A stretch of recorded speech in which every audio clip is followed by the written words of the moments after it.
रहमानिर्रहीम। अस्सलाम वालेकुम। आज की इस वीडियो में हम डेली यूज्ड इंग्लिश सेंटेंसेस सीखेंगे।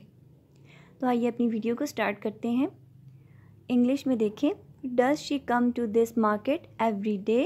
क्या ये हर रोज़ इस बाज़ार आती है? आपने यहाँ पर एक पॉइंट याद रखना है, कभी भूलना नहीं वरना आपका सेंटेंस रॉन्ग हो जाएगा। डज के साथ आपने हमेशा वर्ब की फर्स्ट फॉर्म के साथ याद रखना है कि एस और यस कभी यूज़ नहीं करना वरना आपका सेंटेंस रॉन्ग हो जाएगा। वैसे आपको पता है कि ही शी इट के साथ हम वर्ब की फ़र्स्ट फॉर्म यूज़ करते हैं और उसके साथ एस या ई एस जिस तरह लफ्ज़ में इस्तेमाल होता है हम उसको यूज़ करते हैं। लेकिन जब भी आपने डस का यूज़ करना है तब आपने एस या ई एस सेंटेंस में वर्ब के साथ यूज़ नहीं करना। इसीलिए सेंटेंस को मैंने इस तरह लिखा है और आपने भी याद रखना है कि डज शी कम्स नहीं कहना वरना आपका सेंटेंस रॉन्ग हो जाएगा। Does she come to this market every day? क्या ये हर रोज़ इस बाज़ार आती है? Does she come to this market every day? क्या ये हर रोज़ इस बाज़ार आती है? No she doesn't come here every day. नहीं, वो हर रोज़ इधर नहीं आती।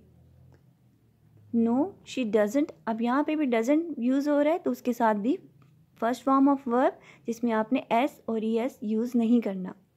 No she doesn't come here every day. नहीं, वो हर रोज़ इधर नहीं आती।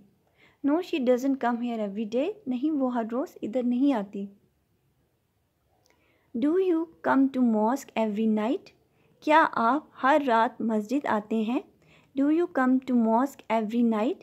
क्या आप हर रात मस्जिद आते हैं? Do you come to mosque every night? क्या आप हर रात मस्जिद आते हैं? Yes we come here every day.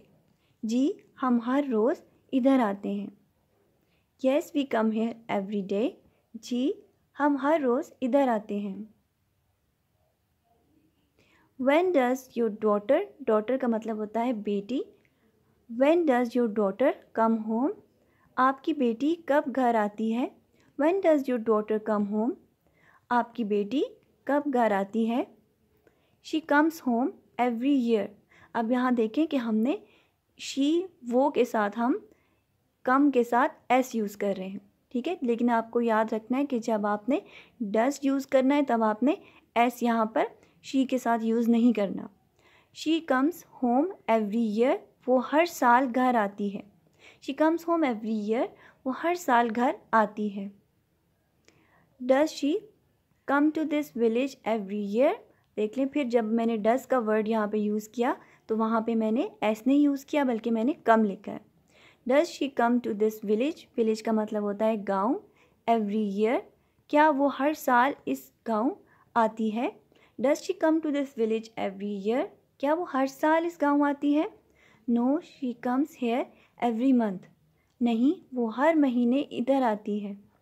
No she comes here every month. नहीं, वो हर महीने इधर आती है। Does this girl come to this hospital every evening?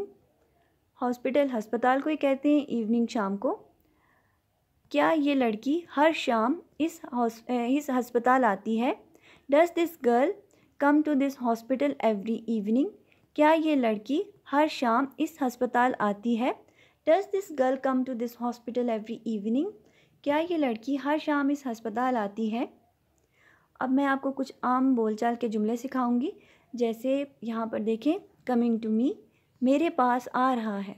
Coming to मी, मेरे पास आ रहा है। अगर आपने इसी सेंटेंस में कहना है कि वो मेरे पास आ रही है, she is coming to me. वो मेरे पास आ रहा है, he is coming to me. ठीक है, थोड़ी सी तब्दीली करके आप एक सेंटेंस से बहुत सारे सेंटेंसेस बना सकते हैं। कमिंग टू यू, तुम्हारे पास आ रहा है। कमिंग टू यू, तुम्हारे पास आ रहा है। गोइंग टू देम, उनके पास जा रहा है। ठीक है, इसी तरह आपने she is going to them, वो उनके पास जा रही है। He is going to them. ठीक है, प्रोनाउन अब जब इसके साथ यूज़ करेंगे तो वो एक इंसान के लिए एक जुमला बन सकता है। अगर लड़की के लिए बना रहे हैं आप जुमले को तो आपने शी का इस्तेमाल करना है, और जब लड़के के लिए आप यही सेंटेंस यूज़ करेंगे तो आपने ही का वर्ड यूज़ करना है। I am coming to you, मैं तुम्हारे पास आ रहा हूँ या आ रही हूँ। I am coming to you, मैं तुम्हारे पास आ रहा हूँ या मैं तुम्हारे पास आ रही हूँ। He is coming to you, वो तुम्हारे पास आ रहा है। अब इसी तरह अगर आपने कहना है कि वो तुम्हारे पास आ रही है, तो ही की जगह आपने शी का प्रोनाउन यूज़ करना है।